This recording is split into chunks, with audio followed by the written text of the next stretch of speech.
ఓం శ్రీమాత్రే నమః. నమస్తే అండి అందరికీ. Good morning. ఈరోజు చేసే కూర ఏంటో చెప్పేస్తానండి మీకు. ఏం కూర అనుకుంటున్నారు కదా? చామదుంపలు ముక్కడ పులుసు అండి. చాలా బాగుంటుందన్నమాట ఇది. అయితే ఉల్లిపాయ అనేది బాగా వేగాలి పులుసుకి. అది చింతపండు పులుసుకి. కొన్ని రకాల పులపకి ఉల్లిపాయ ఆపే వేగాలి, మొత్తం వేయకూడదు. చింతపండు పులుసు వేసి పెట్టే పులుసు ఏదైనా కూడా ఉల్లిపాయ బాగా వేగితే రుచి అండి, చాలా బాగుంటుంది. ఇవి మరి 1/2 కేజీ ఉల్లిపాయ తరిగినట్టు తరిగినా వేగిపోయి ఎన్నెవనియో చూసారా? అప్పుడేనండి పులుసు బాగుంటుంది. చూడండి, నేను చేసే విధానం చూస్తే తప్పకుండా అది 4 చామదుంపలు ఉన్నాయనుకోండి, మునక్కాడ ఉందనుకోండి, ఇలా పులుసు చేసేసుకోవచ్చు. పిల్లలు పెద్దవాళ్ళు కూడా చాలా ఇష్టంగా తింటారండి. చేసే విధానం చూసేయండి. ఇప్పుడు ఉల్లిపాయలు వేగుతుంది కదా, వేగిపోయిందిలేండి, బాగా వేయించేసాను. అంటే చాలామంది ఏం చేస్తారంటే అండి, మిక్సీ పట్టేస్తారు, చేపల పులుసు మిక్సీ పట్టినట్టు. అలా పెడితే నీళ్ళలాగా పులుసు అందంగా ఉండదు, కానీ రుచి కూడా ఉండదండి. కంటికి ఎప్పుడైతే ఇంపుగా ఉందో తినడానికి కూడా అప్పుడే బాగుంటుందండి. ఇది తెలియాలి. చక్కగా గుత్తికాయలుగా కోసి పచ్చిమిర్చి వేసాను కదా, ఈ పులుసులో పచ్చికాయలు కూడా తినేసేయచ్చు. ఏ కూరలో అయినా కూడా పచ్చిమిర్చి తినేయచ్చండి, ఏం కాదు. కాకపోతే ఒక్కొక్క కాయ కారం ఉంటుంది, అది మనం తినలేము, కారం తినలేని వాళ్ళు అనమాట. చక్కగా ఇప్పుడు ఇంత బాగా వేగింది కదా, ఇది ఇంకా గ్రేవీ లాగా చక్కగా పులుసు రావాలి అంటే ఇప్పుడు ఈ ఉప్పు కారం పడ్డాక ఇంకా బాగా మనకి మ్యాక్స్ అవుతుందండి. ఉప్పు కారం మరి అలానే మరి పసుపు చక్కగా వేసేసానండి. ఇప్పుడు ఇలాగా ఒక క్షణం వేయించేవనుకోండి, ఈ ఉప్పు వల్ల చక్కగా మెత్తగా అవి చిక్కగా అవ్వటానికి తోడ్పడుతుంది అన్నమాట. ఇది చిటికుడు బెల్లం వేసేనా లేదా అన్నట్టు. బెల్లం రుచి తీపి తెలియకూడదు. కూరకు రుచి రావాలి అంటే పులుసు మూల, అదైనా పులుసు మూలసమండి, ఇగురులో వేయం. చక్కగా చిన్న బెల్లం ముక్క వేద్దాం. ఇదిగోనండి, ఈ బెల్లం ముక్క వేస్తున్నాను. చక్కగా చిన్నది, ఎంతంటే చిన్న గోటికాయ అంత. ఇప్పుడు చక్కగా అంటే మనం ఉల్లిపాయ ఇలా వేగేటప్పటికి అది కూడా స్వీట్నెస్ వచ్చేస్తుందిలేండి. ఆ రుచి వేరు, తీయగా మనకు తెలియదు, కానీ రుచి అనేది చాలా బాగుంటుంది. ఇప్పుడు ములక్కాడ ముక్కలు చక్కగా వేసేస్తున్నానండి.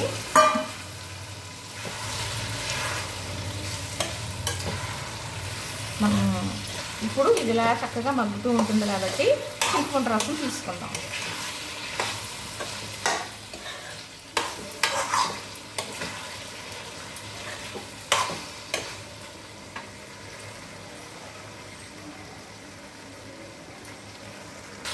ఇప్పుడు చక్కగా ఇదిగానండి, ఇంత బాగా దగ్గర పడింది కదా. ఇప్పుడు ఇందులో చింతపండు పులుపు వేసుకుందాం మనం. చక్కగా చింతపండు మ్యాక్స్ చేసేసి రసం తీసుకున్నాను. ఇది తుక్కు అనేది ఉంటే ఇలా మళ్ళీ చేతిలోకి వచ్చేస్తుంది. ఒక దాంట్లో ఇలా వడపోసుకోవాలండి ఎప్పుడు కూడా. చిక్కగా ఉంటేనే పులుసు బాగుంటుందండి, కలుపుకు తినడానికి చాలా బాగుంటుంది. అలాంటిది కూడా ఒంటికి పడుతుంది. నీళ్ళు ముక్కలాగా ఉంటే మాత్రం బలమే ఉంటుంది చెప్పండి కదా. చక్కగా చూసారా ఎంత బాగా వచ్చిందో చక్కగా. ఇప్పుడు ఇందులో ఇంకా వేయవలసినవి ఉన్నాయి.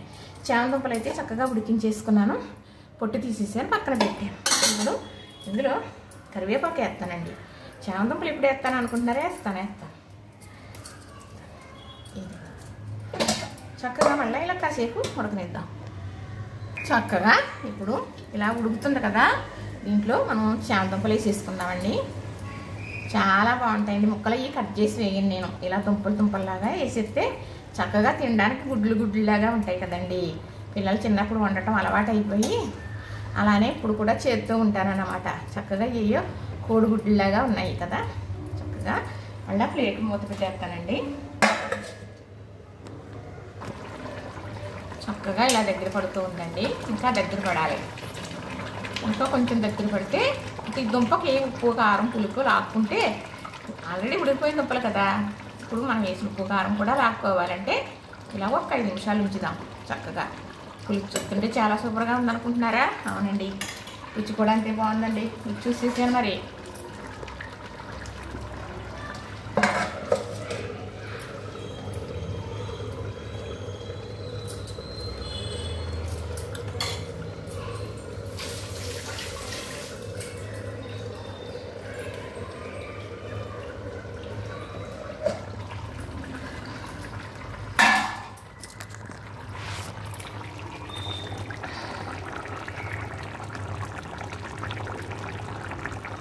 చూసారా చక్కగా అయిపోయిందండి.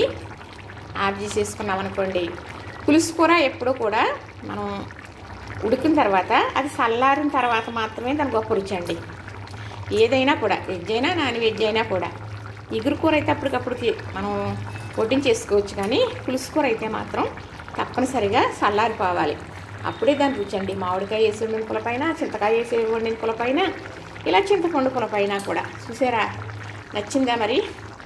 చక్కగా ములక్కాడ చామదుంపలో పులుసు అండి. గుడ్లు గుడ్లులాగా ఉంటాయన్నమాట. ఇవి తింటుంటే చాలా బాగుంటాయండి. గుడ్డు కన్నా బాగుంటుంది. అయితే మా వారు గుడ్లు అవి తినరు కాబట్టి ఇలా వేసుకుని వండుకుంటాం అన్నమాట. చక్కగా బాగుంది కదండి. చూసారు కదా, నచ్చింది కదా. లైక్ చేయండి, షేర్ చేయండి, సబ్స్క్రైబ్ కూడా చేసేయండి.